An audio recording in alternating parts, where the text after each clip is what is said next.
Panthers fans. Sunday is not just another game. This is the moment where Carolina can prove they're more than just a rebuilding team. Miami is coming in strong, but if the Panthers want to shock the NFL, there are 5 things they must do, and if they hit them, the upset could be real. Let's break it all down. Carolina's season hasn't been easy.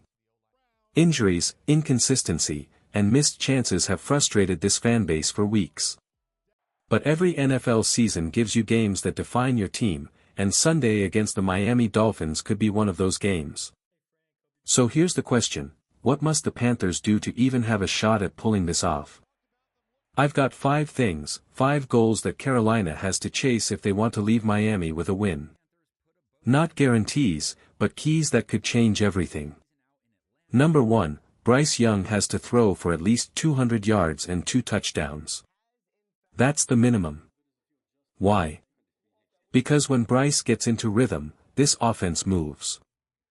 2 scores through the air means momentum, confidence, and most importantly, points on the board early. It doesn't have to be flashy, it doesn't have to be deep bombs all game, but Bryce spreading the ball around and keeping the Dolphins' defense honest is step 1 to victory. Number 2, the ground game has to wake up. 125 rushing yards as a team. Rico, Etienne, maybe even Bryce scrambling when he needs to, everybody has to chip in. Balance matters. If Carolina stays one-dimensional, Miami's defense will feast. But if the Panthers run the ball and control the pace, they can keep Miami's explosive offense off the field. Number 3, third downs. This is where Carolina has been flat-out bad. Too many wasted drives because of penalties or missed assignments. The Panthers must hit at least 60% on third down conversions. That's how you sustain long drives. That's how you wear down defenses.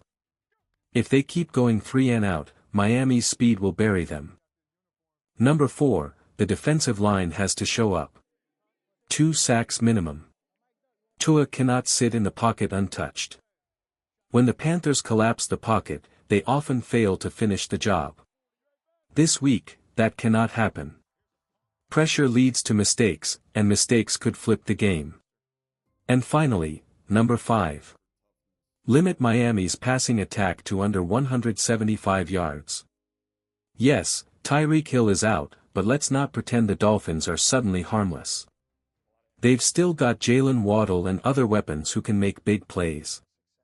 Carolina's defense has to stay disciplined, tackle clean, and shut down explosive gains. Anything over 175 yards through the air, and the Panthers' chances plummet. Now, let's be real. Will hitting all 5 of these points guarantee a win? No, it's the NFL, anything can happen. But will it give Carolina the best chance they've had all year to grab a signature win? Absolutely. These goals are tough, but not impossible. This is the type of game where discipline, focus, and execution matter more than talent. And Panthers fans, I want to hear from you. Which of these 5 keys do you think is the most important? Is it Bryce taking control, the run game finally stepping up, or the defense shutting down Miami's speed? Drop your thoughts below, because Sunday could be the game that changes the entire season. Panthers Nation, the wait is finally over. Jimmy Horn Jr. is about to step on the field. And let me tell you, this rookie's speed could change everything for Carolina's offense. But here's the bigger question, will the Panthers finally unlock their hidden weapon, or will it be too little too late? Let's be honest, fans have been asking for Jimmy Horn Jr. all season. We've been waiting, and waiting some more, and now Sunday is his shot to prove he belongs. Even his teammates see it. T-Mac said it best, he's got that dog in him.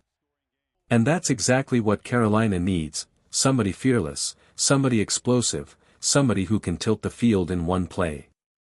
Horn is more than just fast. He's a weapon. Even when he doesn't touch the ball, defenses have to respect him. If he sprints down the sideline, safeties have to backpedal. Corners have to chase him.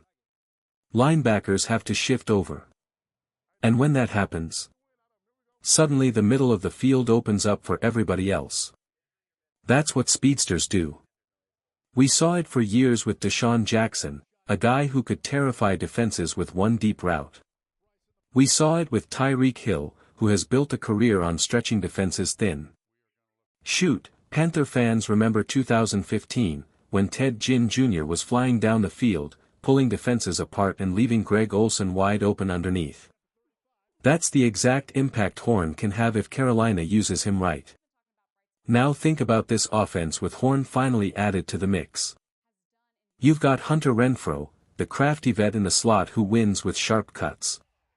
You've got T-Mac, the big body who can climb the ladder and snatch contested catches.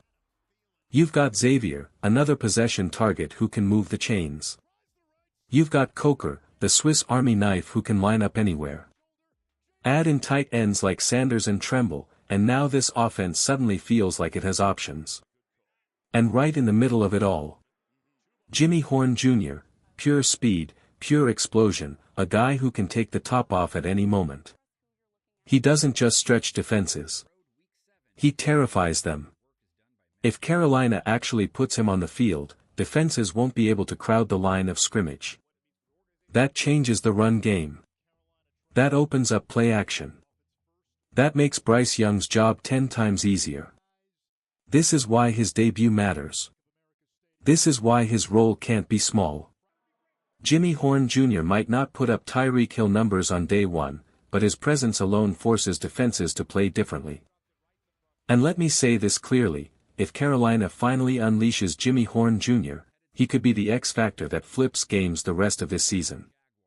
Now, while we're celebrating Jimmy's debut, let's have some fun too. Time for one of Panther Nation's favorite segments, Would You Rather, Panthers Edition. Here's the question for today: if you could bring back one coach in their prime, who are you choosing? Would you rather have Mike Shula back as offensive coordinator, the man who led our offense during Cam Newton's MVP season and knew how to get creative with play calling? Or would you rather have Steve Wilks back as defensive coordinator, the guy who built one of the most disciplined and aggressive defenses we've seen in years? That's the challenge for you, Panther Nation. Drop your pick in the comments, Shula's offense or Wilks' defense. If you asked me right now to choose, I'm rolling with Steve Wilks as defensive coordinator every single time. Don't get me wrong, Mike Shula gave us some incredible moments. His offense helped push Cam Newton to an MVP season and even a Super Bowl run. But with Steve Wilks, I always knew one thing: his defense would keep us in the fight no matter what. Even when the offense sputtered, Wilks' defenses gave us hope. They kept us in ugly games, they created turnovers, and they played with an edge that matched the heart of Panther Nation. And guess what? He's still doing it now. Whether it was in San Francisco or now in New York, Wilks proves time and time again that his defenses don't just compete, they dominate. That's why, if I had the choice, I'd bring Steve back in a heartbeat.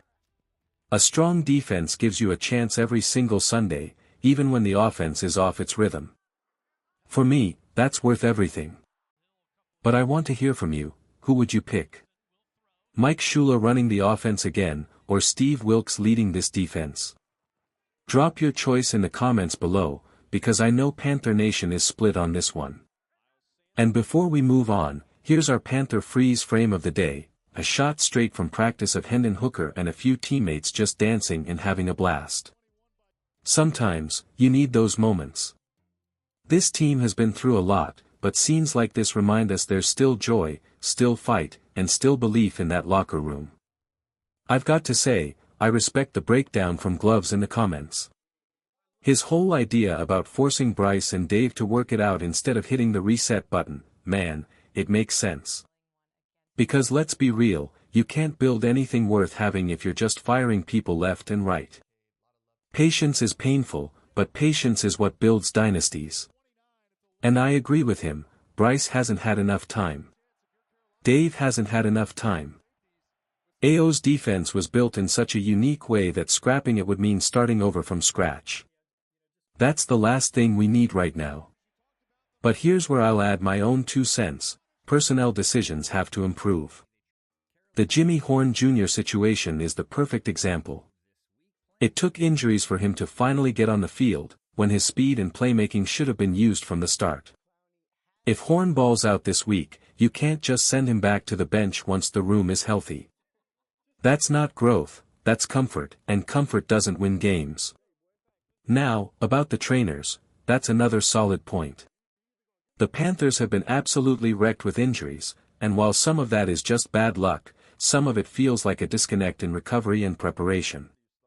Investing in better trainers and facilities isn't just an upgrade, it's a necessity if we want to stop this cycle. Frederick L. Padrino also called me out, and he was right, we never actually had a completely defensive-only draft under Rivera. 2016 was the closest, when we went heavy on defense after the Super Bowl run, but technically, we still took Bo Sandlin at tight end in the 7th round. Point taken, man. Respect for keeping me sharp. And then Ally A1 with her take, rest Chuba Hubbard this week and let ETN roll as the number 2 behind Rico.